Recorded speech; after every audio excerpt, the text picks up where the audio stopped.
Assalamualaikum warahmatullahi wabarakatuh. Selamat pagi anak-anak. Bagaimana kabarnya hari ini?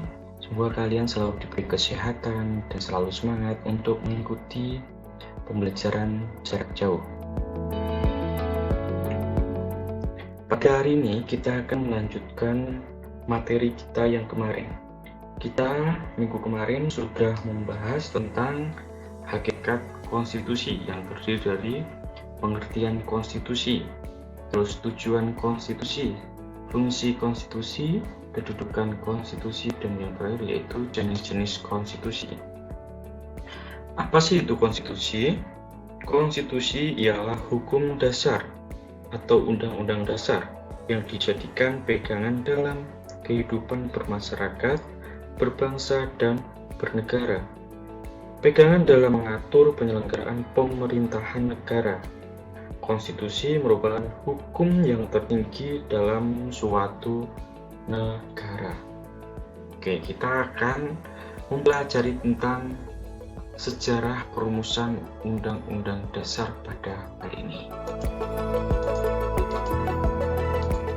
Nah, apa yang kalian pikirkan tentang gambar tersebut? Nah, ini merupakan suasana sidang BPUPKI. Bahwa kita ketahui ketika kemerdekaan Indonesia diproklamasikan itu belum memiliki undang-undang dasar, bahwa undang-undang dasar itu dirancang pertama kali oleh BPUPKI dan undang-undang dasar ditetapkan oleh BPKI itu pada hari Sabtu 18 Agustus 1945, satu hari setelah proklamasi kemerdekaan Indonesia.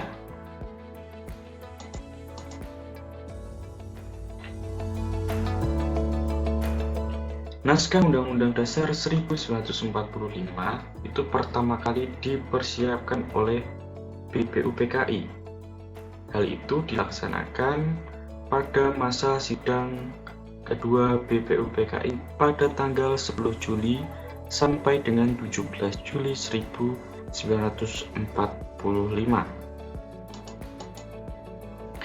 Sidang BPUPKI tanggal 10 Juli 1945 itu membahas tentang bentuk negara dan pemerintahan baru yang akan dibentuk. Selanjutnya pada sidang BPUPKI tanggal 11 Juli 1945 itu dibentuk panitia perancang hukum dasar yang terdiri atas 3 panitia kecil. Yang pertama yaitu panitia perancang hukum dasar yang diketuai oleh Soekarno. Yang kedua yaitu panitia perancang ekonomi dan keuangan yang diketuai oleh Muhammad Hatta. Yang ketiga yaitu panitia perancang pembelaan tanah air yang diketuai oleh Abi Kusno Cokro Suyoso. Nah, selanjutnya panitia kecil perancang hukum dasar itu bekerja sesuai tugasnya untuk dilaporkan pada sidang selanjutnya yaitu pada tanggal 13 Juli 1945.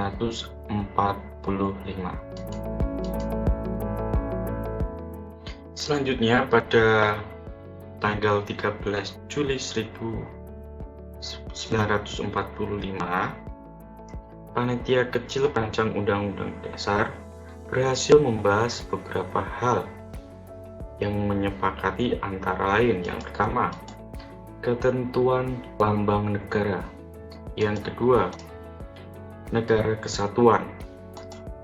Yang ketiga yaitu sebutan Majelis Permusyawaratan Rakyat.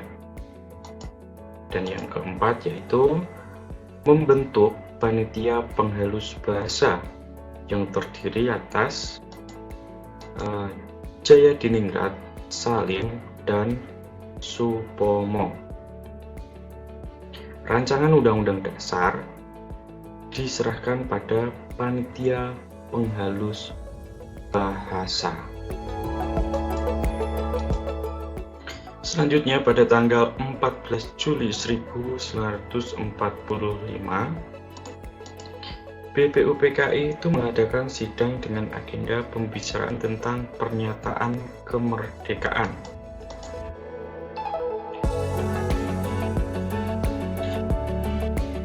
Selanjutnya yaitu panitia perancang Undang-Undang Dasar melaporkan hasilnya.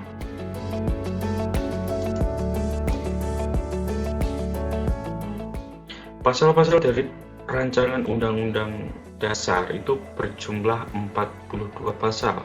Dari 42 pasal tersebut, ada 5 pasal yang masuk tentang aturan peralihan dan 1 pasal mengenai aturan tambahan. Maksud dari aturan peralihan yaitu suatu aturan yang lama sebelum membuat suatu undang-undang dasar itu dimasukkan ke dalam naskah undang-undang dasar. Sedangkan 1 pasal mengenai aturan tambahan merupakan suatu aturan yang baru dan diatur suatu susunan pasal tambahan. Selanjutnya, pada sidang tanggal 15 Juli 1945,